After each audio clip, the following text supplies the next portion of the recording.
자, 아직 뭐 시험이 덜 끝난 학생들이 몇 명 있을 것 같긴 한데 일단 그렇다고 놀 수는 없지 않습니까? 그죠? 예, 진행하고 있습니다. 페이지 100페이지입니다. 챕터 6 해양의 변화 보도록 하겠습니다. 해양? 뭐 결국엔 바닷물, 해수에 대한 내용이 나오겠네요. 이 해수의 성질을 물리적인 성질과 화학적인 성질로 한번 구분을 해보도록 하죠. 물리적인 성질 결국엔 수온 아니겠습니까? 그래서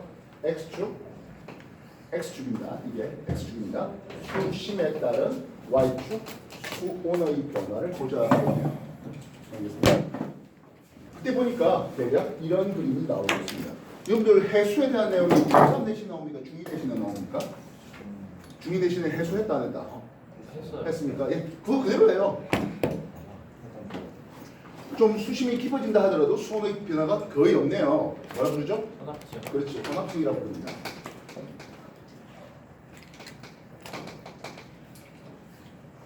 이 혼합층은 두꺼울수록 잘 발달되는데요.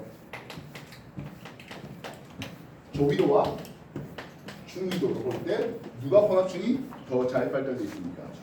중위도가 더 두껍게 잘 발달되어 있습니다. 중위도의 수온이, 중위도의 바람이 좀 더 강하기 때문에라고 얘기할 수가 있겠네요. 수심이 깊어짐에 따라서 수온이 급격하게 낮아지는 층이 있네요. 수온 약층이라는 게 있습니다.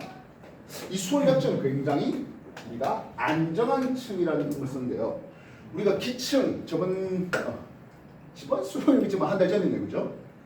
기층이 안정하다는 뜻은 혼합이 잘 된다 안 된다? 잘 안 된다 하겠습니다. 즉 이쪽은 따뜻해요. 그러니까 밀도가 좀 작고요. 아래쪽은 좀 차갑죠. 밀도가 커요. 그래서 혼합이 잘 안 되는 안정한 수온층을 얘기하는데요. 혼합이 잘 안 되겠습니다. 그래서 이 수온 약층은 어느 쪽에서 더 발달되어 있겠습니까? 하면 이건 조위도에서 좀 더 잘 발달되게 됩니다. 조위도 쪽은 표층 수온이 높아가지고요. 밀도가 좀 작아요. 거의 적도 인근 바닷물이 가장 밀도가 작은 물이거든요. 그래서 혼합이 잘 안 되는 수온 약층입니다. 그래서 표층과 심층 사이에 물질 및 에너지의 교환을 차단하는 층이 바로 이 수온 약층에 해당하고 있습니다. 반면 아래쪽으로 내려가면서 뭐 수온이 연중 큰 변화 없는 그리고 위도별로도 역시 수온의 변화가 크게 없는 요걸 우리는 심해층이라 부른다고요. 그래서 이동을 다시 한 번 더 조위도 쪽은 어떻습니까 하면 조위도 쪽은 표층 수온이 높아요. 그리고 혼합층은 그렇게 두껍지 못하고요. 수온 약층이 잘 발달되는 이런 그림이 조위도의 그림입니다. 반면 중위도는 표층 수온이 뭐 조위도보다 당연히 더 높죠. 더 낮고요. 혼합층이 두꺼운데요. 자, 이거 두껍다는 게 발달되는 타입이라고요? 그렇진 않죠. 수온약층은 얇은 게 더 잘 발달됩니다. 이게 X축이랬습니다. 수심. 그래서 수온이 급격하게 변하니까 이 그래프의 X축에 대한 수온의 그래프의 기울기가 훨씬 더 급한 쪽이, 즉 조위도 쪽이 조위도 쪽이 수온약층이 잘 발달되는이라고 얘기할 수 있습니다. 여기는 이제 중위도의 그림을 그렸습니다. 반면 고위도 쪽은요, 그냥 위나 아래나 다 전부 다 심해층으로 찾아내시면 되겠습니다. 되나요? 뭐 여러분들이 중학교 2학년 내신에서 배웠던 뭐 해수의 물리적인 성질하면서 수온 배웠던 거, 그렇다면 화학적 성질 뭐겠습니까? 화학적 성질은 염분이죠. 바닷물이 얼마나 짭니까 하는 염분인데요. 뭐 그것들 중학교 2학년 때 배웠거나 고등학교 2학년 지구과학 1에서 배워서 수능에 처먹는 거나 똑같습니다. 알겠어요? 자, 네. 일단 해수 물리적인 성질로 수온에 대한 내용들 정리해 보십시오.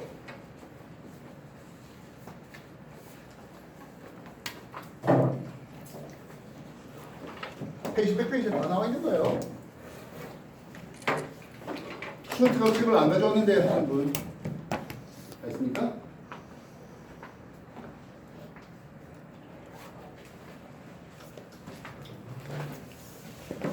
색깔도 좀 활용해 주시고요.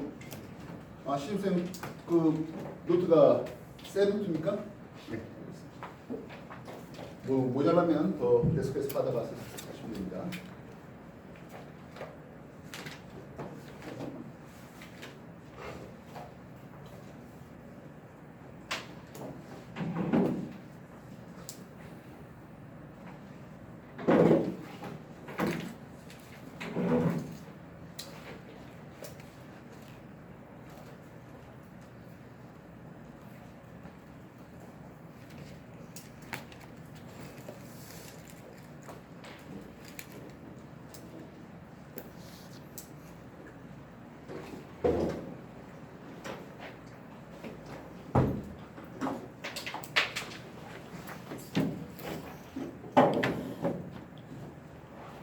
바닷물 해수는요 육지물과 달리 굉장히 짜네요.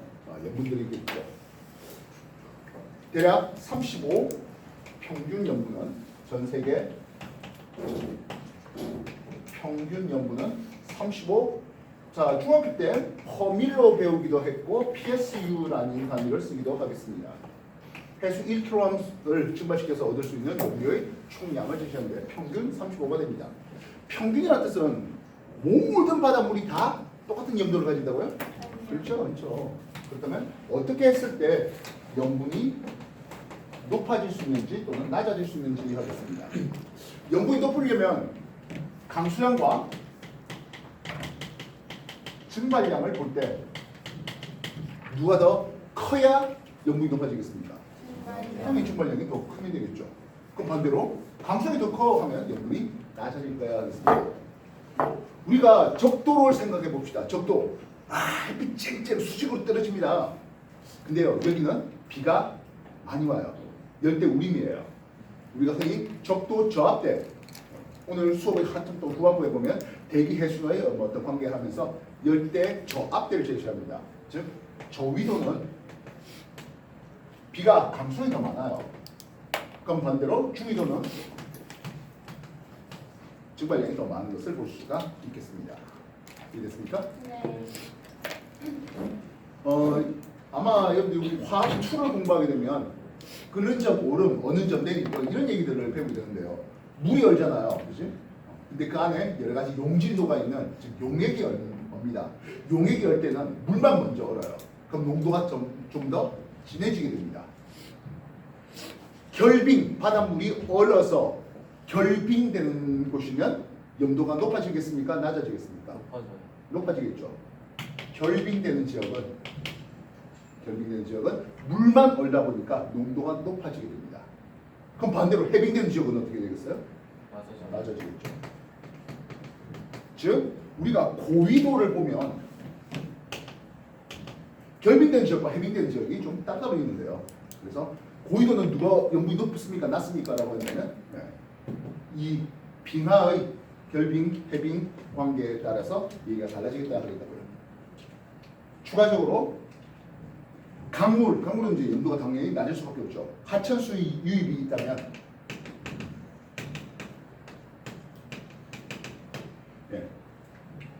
염도가 낮아질 수 있게끔 하겠습니다. 이해됐습니까? 네. 물리적인 성질로서 수온, 화학적 성질로서 염분을 나타내는데요. 추가적으로 DO, 용존산소량 한번 생각해 보겠습니다. 기체잖아요. 찬물이 잘 녹을까요? 따뜻한 물이 잘 녹을까요? 따뜻한 물이 한물이요. 찬물이죠. 네. 그래서 수온 낮을수록 산소는 좀 더 잘 녹게 되겠다 하겠다고요. 이해됐어요? 네. 이 용존산소량을 역시 수심에 따라서 DO, 용존산소를 한번 볼까 하겠습니다. 표층에 산소가 요만큼 있었다 할게요. 녹았습니다. 밑으로 내려가면 용존산소는 늘을까요? 줄까요? 늘어요. 줄어들죠. 왜냐하면 표층에서 아무래도 광합성하는 여러 가지 조류들이 여기서 마주오는 새가 아닙니다. 녹조류, 갈조류, 해조류 해서 그런 놈들이 산소를 여기서 많이 방출해내게 됩니다. 밑으로 내려가면 수심이 깊어지면 빛이 약하잖아요. 그래서 광합성 쪽에서 산소 방출량은 적어집니다. 대신 여기 살아가는 생물들이 산소를 써먹잖아요. 이해됐어요? 그럼 이게 영원히 내려갈까요? 하면 또 그렇지가 않아요. 그럼 깊은 곳에서 광합성 놈이 있었다. 될까요? 그건 아니죠. 나중에 우리가 배수의 순환을 표층 순환뿐만 아니라 심층 순환도 다루게 되는데요. 그래서 극지방에서 심층수가 내려가면서 요 아래쪽에다가 산소를 공급해줘서 용존산소가 있는 이런 그림이 나오게 됩니다. 물론 표층만큼 높지는 않고요. 그래서 여기에서 이 얘기와 이놈의 얘기를 따로따로 해줘야 되겠다고요. 이쪽에서는 광합성 놈들 때문에 얘네들은 심층수에서 산소의 공급이 있었기 때문에 이해됐습니까? 네. 산소와 이산화탄소 중에 누가 더 잘 물에 녹을까요? 어차피 둘 다 잘 안 녹아요. 누가 더 잘 녹을까요? 그나마 이산화탄소 그나마 좀 더 잘 녹죠. 이해됐어? 네. 그래서 용존산소량 바닷물 용존산소량은 뭐 한 4ppm 언저리쯤이라고 한다면 이산화탄소의 녹아 있는 양은 뭐 한 44ppm 정도쯤으로 훨씬 더 높습니다. 뭐 요 산소 이산화탄소 녹은 거에 대해서는 102페이지에 소개가 되고 있습니다. 정리해 주십시오.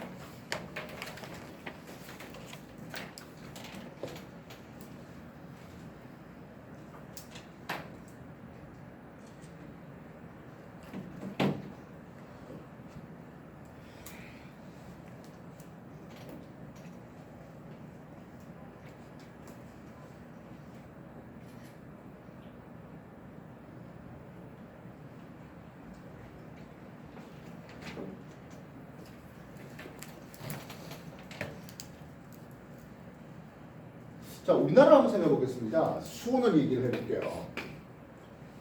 우리나라의 수온 동일한 위도, 아무래도 고위도로 올라가면 햇빛이 좀 적게 들어오니까 수온이 낮아질 수밖에 없는데 동일 위도의 서해안과 동해안의 수온을 한번 비교해 볼까 하겠습니다. 여름이네요.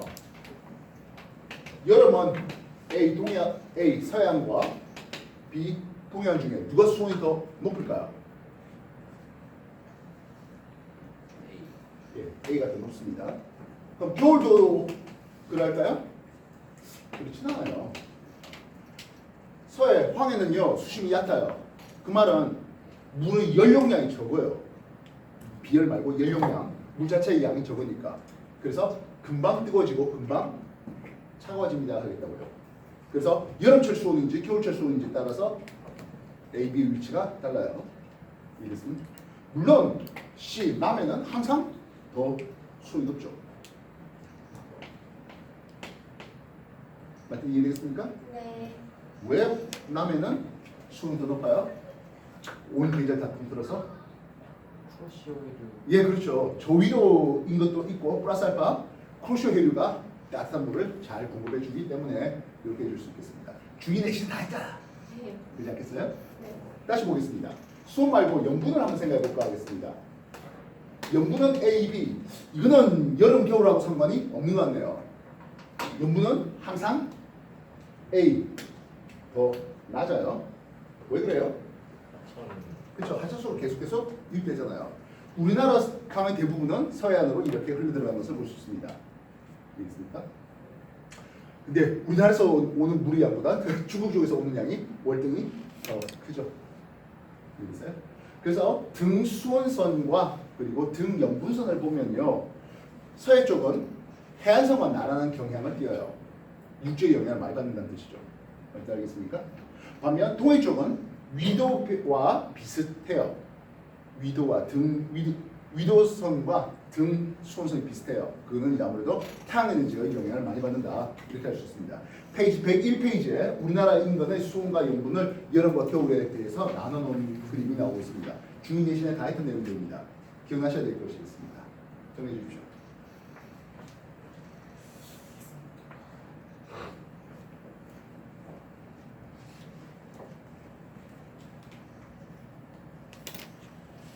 왜 그래? 내신하다 이거 하니까 너무 재밌어요. 나도 그래요.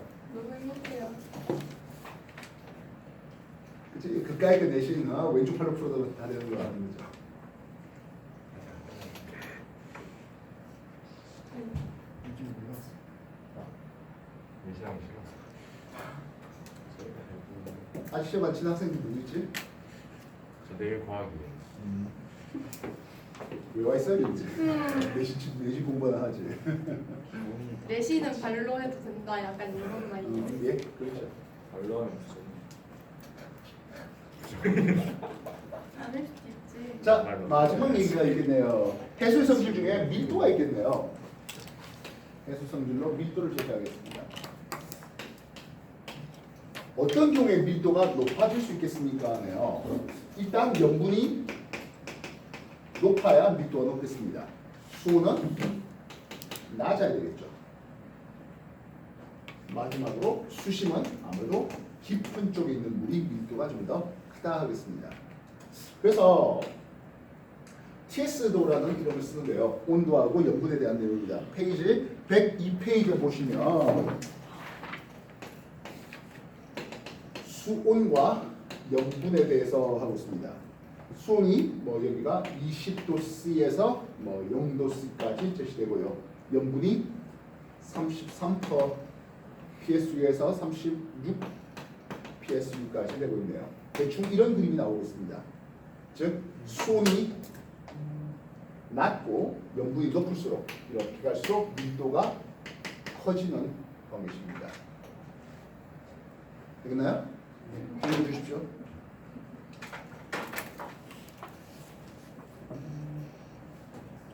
그래서 해수의 성질에 대한 내용들로 소개되고 있습니다.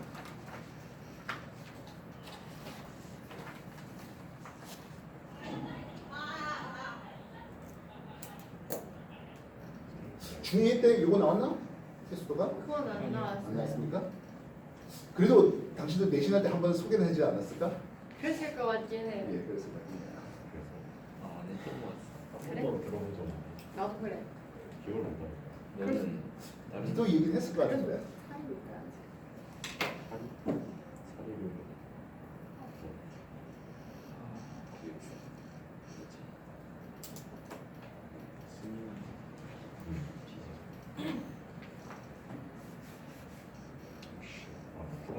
저 수원 위에 올라서 수온 20도씨, 0도씨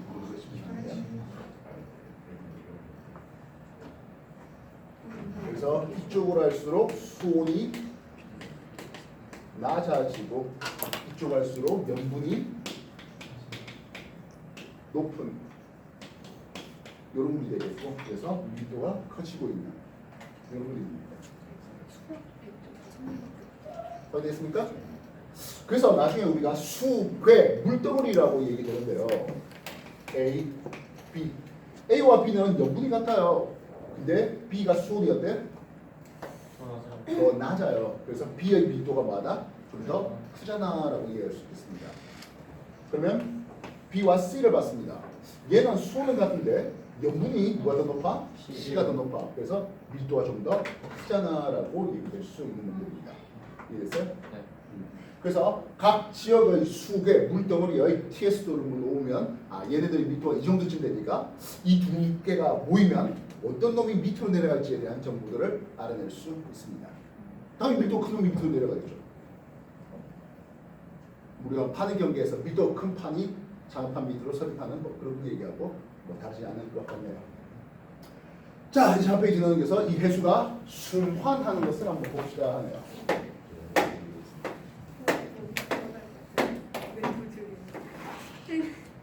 해수의 순환은 당연히도 표층 순환과 심층 순환으로 나누었습니다. 2019년도 수준까지는 심층 순환은 다루지는 않았어요. 2020년부터는 심층 순환도 다루게 되는데요. 그래봐야 어려운 일은 아닙니다. 표층 순환이 일어나겠답니다. 결국엔 해류죠. 해류는 왜 생기죠? 바람. 지속적으로 부는 바람 때문에 생기네요. 해류는 그래서 근본 에너지는 누굽니까? 당연히 태양 에너지죠. 중2 내신에 해류가 있었다면 뭐가 있었냐면 조류도 배웠을 겁니다. 기억날까요? 조류도 뭐 때문에 생겨요? 가요. 예, 그렇죠. 달과의 기조력이니까 이놈은 조력 에너지라는 이름으로 쓰고 있습니다. 안타깝게도 조류는 지투에 나갑니다. 오. 다시 한번 더. 무슨 조자예요?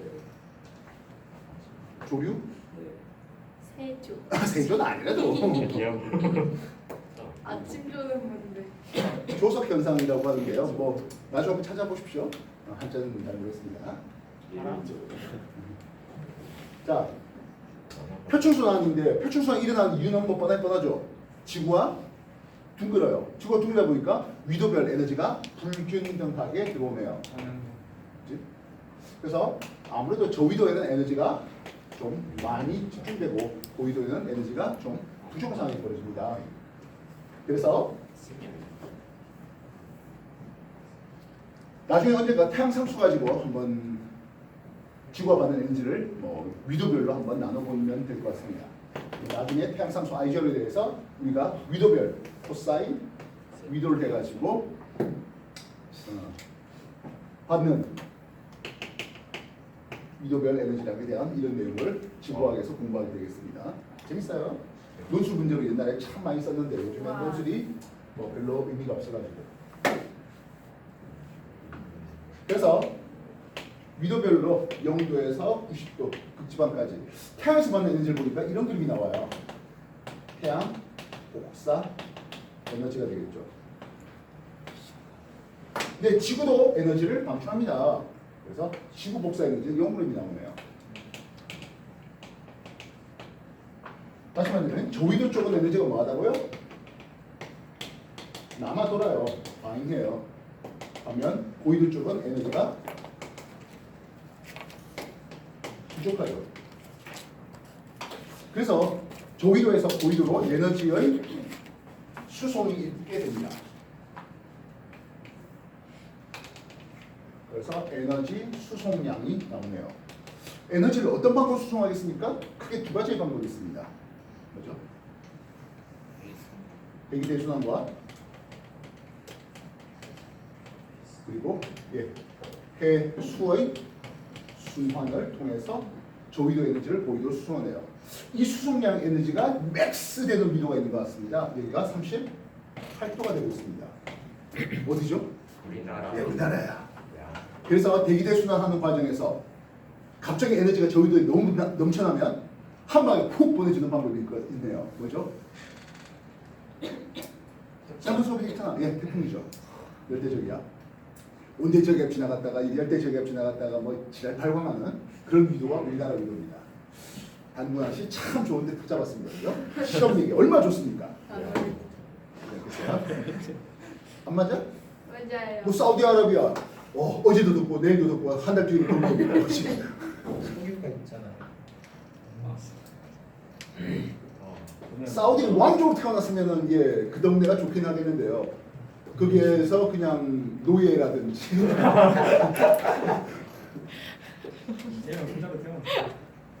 오빠가 죽는 거지 뭐. 자 그래서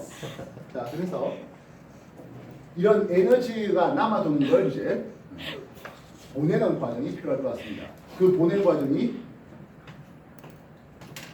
자전하지 않았다면 하네요.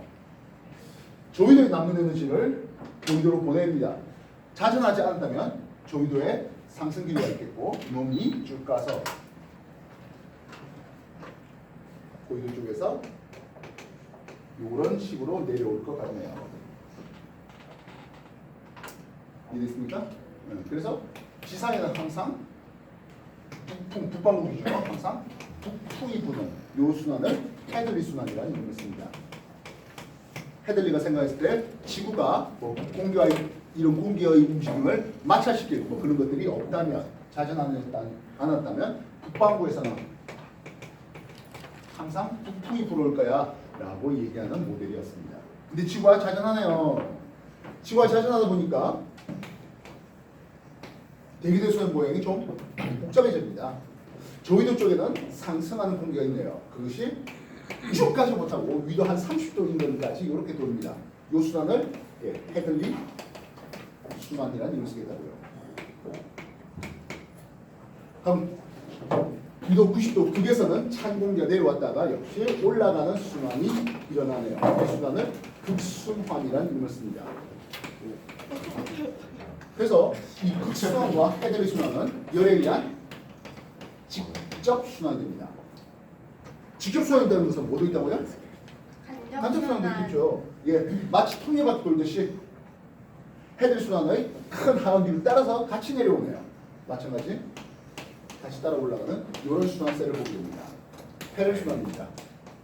이 페렐 순환은 간접 순환인데요. 이게 제일 중요해요. 왜 그럴까요?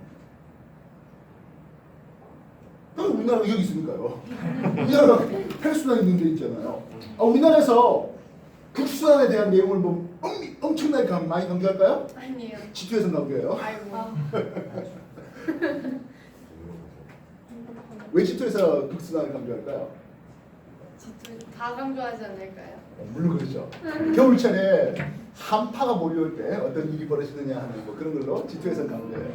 근데 지원에선 이거 하나도 없어요. 이 재미를 느끼려면 G2를 공부하셔야 될 텐데요. 일반기 고등학교 가면 G2 공부가 거의 이루어지지 않을 거예요. 또 재밌는 자, 그래서 이렇게 자전하다 보니까 순환셀이 세 개의 순환셀로 그렇게 보이는데요. 자전하면 항상 생각해야 될 게 뭡니까 하면 전향력이라는 일종의 반성력이 되겠습니다. 헤드 순환이 아래쪽으로 내려오는, 그래서 무슨 바람이 불어야 됩니까? 부풍이 불어야 됩니다. 그런데 전향형은 북방부 기준으로 진행 방향을 오른쪽 휘게 만듭니다. 예, 이런 바람 불리는 역풍이라는 이름을 씁니다. 필요하다면 북동 역풍이라 쓰겠네요. 물론 남방부 쪽은 어때요? 예, 남동 무역풍이 불겠죠. 이해됐습니까? 네. 뭐 다만 남방부 쪽은 아무래도 거의 시험 문제에서 관심이 없죠. 남방부와 메인으로 나올 일은 극히 없습니다. 샘 해밍턴이 교부장관 되기 전까지. 이 나라 꼬라지를 보면 어쩌면 가능성도 있죠. 자, 페레스만 볼게요. 역시 이제는 남풍이 불었어야 될 텐데 어떻게 된다고? 이렇게 도네요. 이 바람 이름이 뭐예요? 편서풍이죠. 우리가 여러분들 내신 들어가기 전에 뭐 편서풍에 대한 얘기들을 소개했습니다. 그죠? 온대저기압이 서에서 동으로 돕니다. 왜요? 하는 뭐 그런 내용들에 대해서 편서풍 불겠고요. 그다음에 이쪽은 극동풍이 부는데요. 뭐 신경 쓸 건 없을 것 같습니다. 조금 더 오버합시다. 위도 역도예요. 상승기로 했어요. 상승기로 했다는 것은 고압됩니까? 저압됩니까? 저압되죠. 예, 여기가 적도 저압됩니다. 그래서 이 적도 쪽은 비가 많이 내려요. 그래서 염분이 낮지 하는 그런 내용이 나오겠습니다. 위도 30도네요. 여기는 대기대수는 큰 하강기로 생기잖아요. 하강기로 고압됩니다. 옛날엔 중위도 고압대라는 이름을 썼는데요. 2020년 교과과정 하면서 아열대 고압대로 이름을 고치고 있습니다. 그래서 여러분들이 나중에 문제 풀다 보면 옛날 문제에서는 중위도 고압대란 말이 나오게 될 거예요. 아열대 고압대 아니야? 중위도 고압대라니? 똑같은 말이에요. 위도 60도입니다. 여기를 뭐라 볼까요? 여기는 한대 전선대라는 이름을 쓰는데요. 온대 저기압이 발생하는 곳이 이 찬 공기와 따뜻한 공기 서로 부딪히는 이쪽에서 나오게 됩니다. 물론 무조건 60도에서만 생기는 건 아니에요. 이 한대 전선대가 이제 60도에서 위아래로 왔다리 갔다리 움직이게 됩니다. 그러면서 이 찬 공기 덩어리가 여기서 쑥 내려와서 똑 떨어져 나오면은 이제 재미있는 온대 저기압이 발생하는 과정이 나오죠. 위도 90도입니다. 여기는 극 고압대를 쓰고 있습니다. 이해됐나요? 네. 정리해 주십시오. 페이지에 103페이지에 대기대순환의 큰 모델들을 소개되고 있습니다. 참고로 요 크기는 해대순환 규모의 수직 높이가 극순환의 수직 높이보다 더 크죠. 요 높이가 대륙 권계면의 높이에 해당합니다. 즉 저위도에서는 대륙 권계면 높이가 대륙권 두께가 좀 더 두껍고 극지방에서는 그 높이가 낮은 뭐 그런 내용을 소개되고 있는 겁니다. 정리해 주십시오.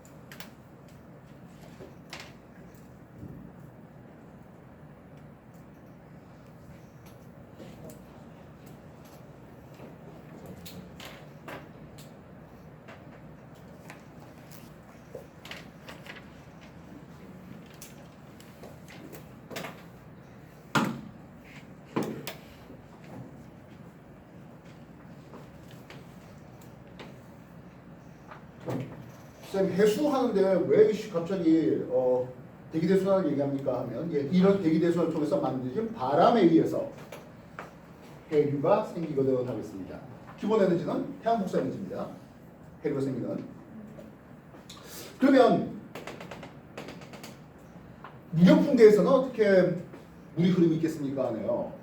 지속적으로 부는 바람에 의해서 물이 흘러가는 게 그게 취속류로서의 해류가 됩니다.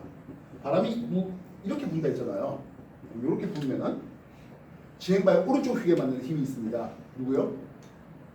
전향력이요. 그래서 전향력에서 이런 물이 흐름이 생기네요. 북쪽도입니다. 자, 지구과학원에서는 이렇게 가르칩니다. 그럼 G2에서 어떻게 하시겠습니까 하네요.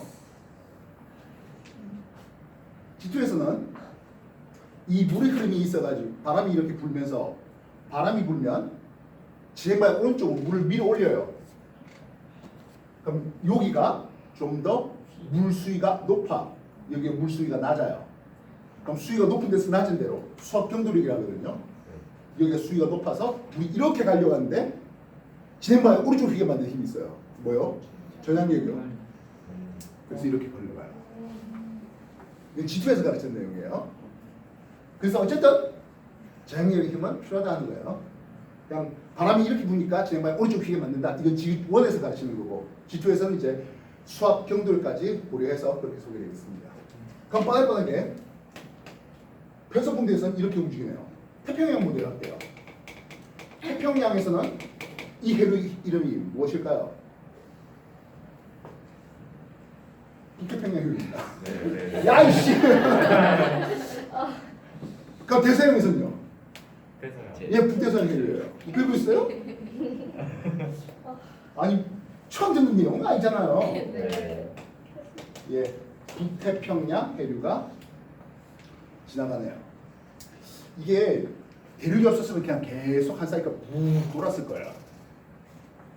근데 대륙이 있으니까 부딪히네요. 부딪혀서 올라가는 해류가 있습니다. 태평양이거든요. 자, 이 해류 이름이 그렇죠. 프로시오죠. 북태평양 해류가 쭉 가다가 아메리카 대륙, 즉 미국 서해안에 캘리포니아에 부딪혀서 내려옵니다. 이 이름이 캘리포니아 해류가 되고 있습니다. 두 줄? 한번 물어볼까? 지구학 공부 안 했대요. 맞지? 어, 너 없었지 그때? 뭐? 왜 두 줄인지 알아 저거? 몰라. 코로나 아니고 얘는 두 줄이야. 없었을걸?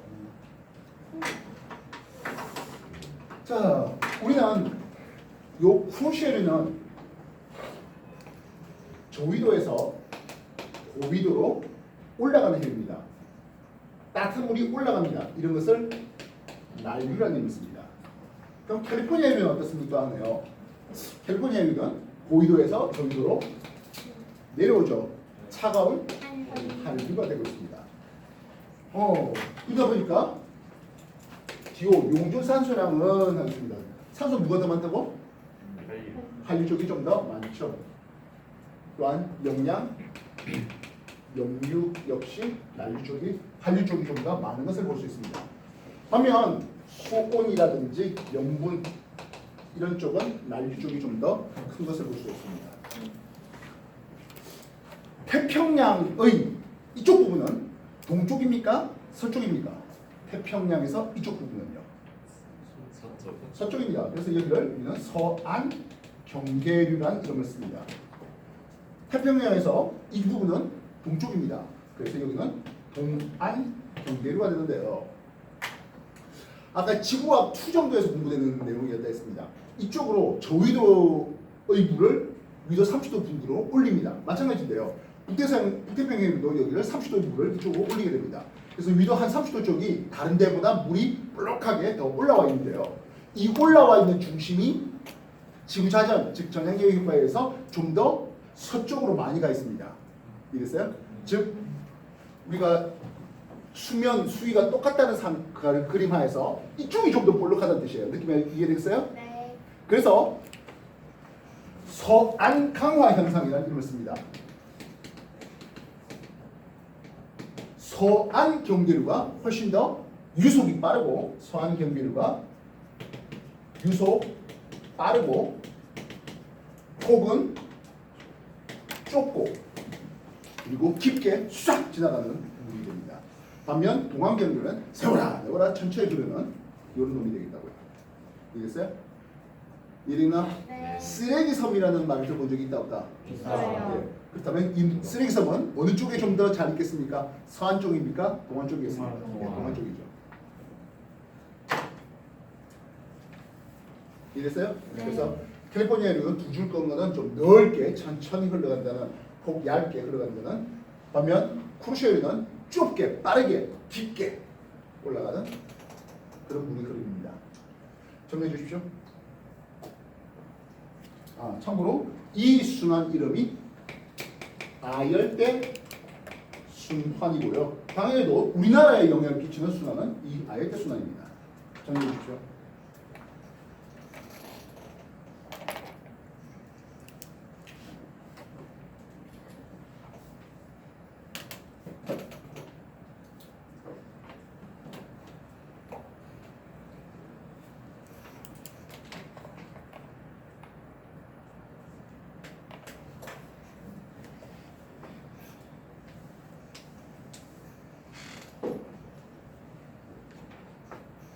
당연 말이지만 쿠르시오가 난류라 하더라도 북쪽 대륙은 더 뜨겁습니다.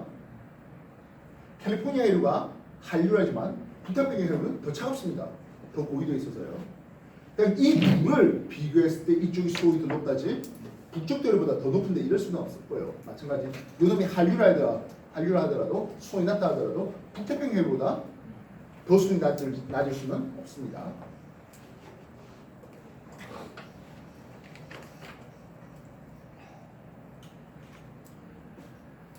이 아이들 순환이 제일 중요한데요. 열대 순환도 있어요. 근데 열대 순환 지구하고 한번 뒤져보시면 열대 순환의 표시가 있나?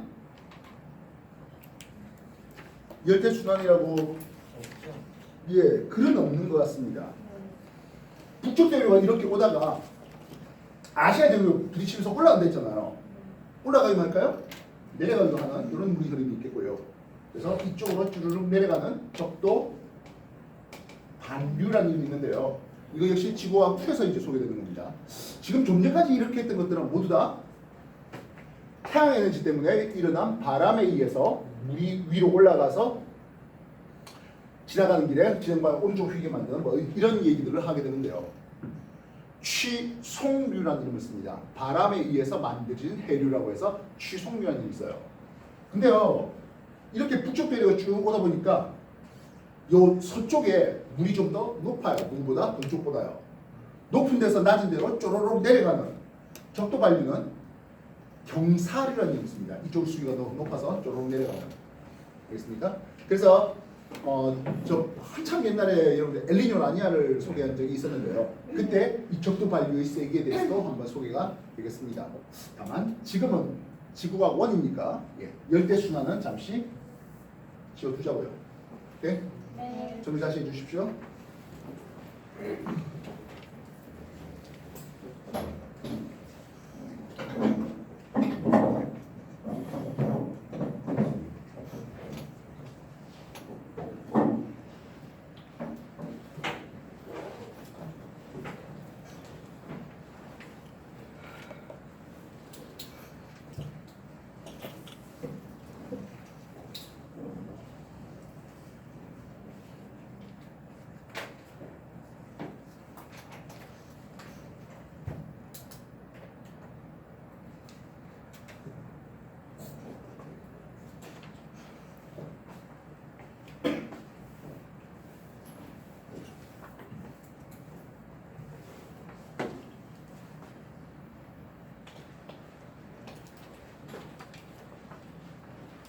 태평양에서 이루는 아열대 순환을 봤습니다. 그러면 대서양에서도 아열대 순환을 볼 수 있는데요. 이렇게 흘러가는 이건 북쪽도 해류 똑같습니다. 이렇게 올라가는 아메리카 대륙의 동쪽을 따라서 올라가게 돼요. 여기가 멕시코가 있다 보니까 멕시코 만류라는 게 있습니다. 그 캘리포니아에 있는 이런 그 멕시코 안쪽으로 쑥 들어가 있는 멕시코 만이라고 부르거든요. 우리가 뭐 영일만 뭐 해석하는 그런 것들처럼 멕시코만을 따라서 올라가는 멕시코 난류. 예. 알테 순환의 쿠르쉐류와 같은 서한 경계류가 되고 있습니다. 이 해류 이름은요? 아까 했잖아요. 북대서양 해류라고요. 그 북대서양 해류가 이제 유럽을 따라서 이렇게 내려옵니다. 이 해류 이름이 카나리아 해류라는 것을 쓰는데요. 아프리카가 뭐 대충 이 정도 합니다. 여기에 카나리아 제도라고 스페인 명이 되고 있습니다. 옛날에 윤식당이라는 그 예능 프로그램이 있는데요. 윤식당 인 스페인 할 때 요 스페인 본토 말고 여기 가서 찍은 겁니다. 여기가 카나리아 해류가 내려오는 시원합니다. 그리고 저희도 그러니까 햇살은 좋고요. 햇살 좋고 시원하고 그래서 스페인 식민지 옛날 식민지 했던 그 동네인데 아직까지 반환 안 하고 있는 그런 동네가 되고 있습니다. 그래서 역시 대서양에서도 이런 시계 방향을 태평양에서도 시계 방향의 아열대 순환을 보고 있습니다. 여기있나요? 태평양에서는 또는 이제 대서양에서는 위쪽의 아한대 순환도 있어요. 이렇게 올라가서 돌아오는 역시 마찬가지 북대서양 하면서 여기 해류가 위로 올라갑니다. 그 따뜻한 이 북대서양 해류가 오는 영국은 위도가 대략 한 50도 정도 되거든요. 우리나라보다 한 10도 더 이상 더 높은 데 있어요. 근데 겨울철에 북대서양 해류가 따뜻한 열기를 전해주네요. 그래서 우리나라보다 위도가 더 높은데도 불구하고 겨울철 평균 기온은 우리보다 좀 더 따뜻해요. 근데 이제 아무래도 습기가 있다 보니까 뭐 안개도 자주 끼고 뭐 비도 내리고 그래도 뭐 우리나라보다 따뜻하다 했지 정말 뭐 여름철에 반팔 입고 돌아다니는 그 정도 수준은 겨울철에 반팔 입고 돌아다니는 수준은 아니거든요. 그러다 보니까 석탄을 태워서 난방을 하다가 무슨 일이 벌어졌다고요? 예, 런던형 스모그 얘기했잖아요. 그러니까 이게 얘기가 다 연결되는 거예요 하는 거라고. 이해됐습니까? 네. 역시 뭐 안대 순환되고 있습니다. 원래는 심층 순환이 훨씬 더 후반부에 나와야 되는데요. 더 있다 나야 되는데 이 심층 순환 얘기를 조금 더 해보도록 하겠습니다. 아까 결빙되는 지역과 해빙되는 지역이 있다 했지 않습니까? 그치? 여기 영국하고 이쪽에 보면 뭐 그린란드하고 뭐 이런 동네가 있습니다. 근데 그린란드 쪽에서 북극의 빙하가 녹아버리면 어떤 일이 벌어집니까 하네요. 이쪽의 바닷물이 염도가 낮아져요. 심층순환이 일어나는 것은 표층수가 심층으로 가라앉아야 되지 않습니까?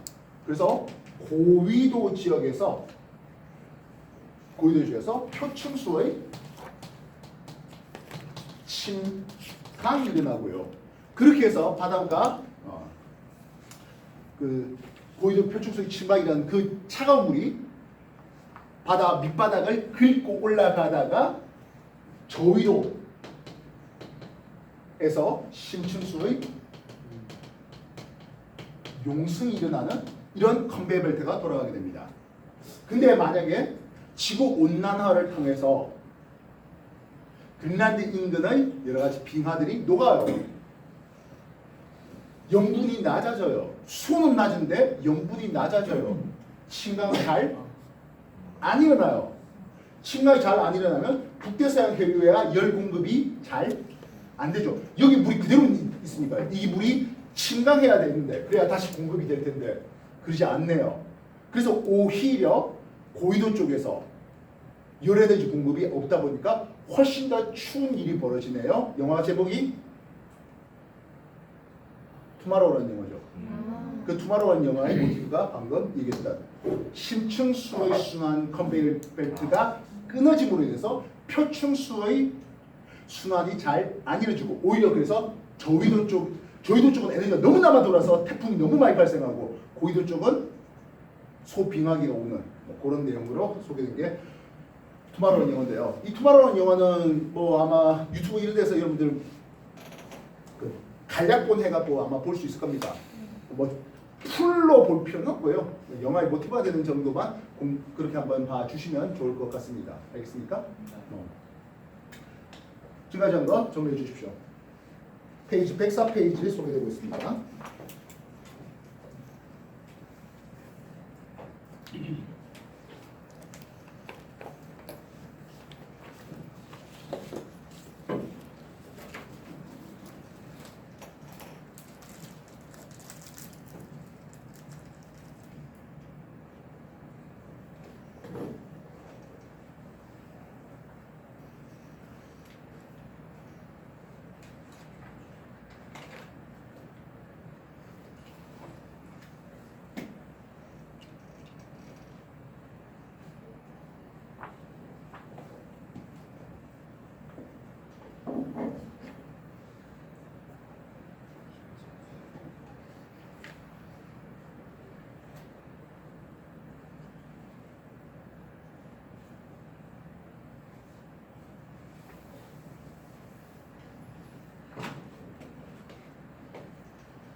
남반구도 한번 소개해 봅시다.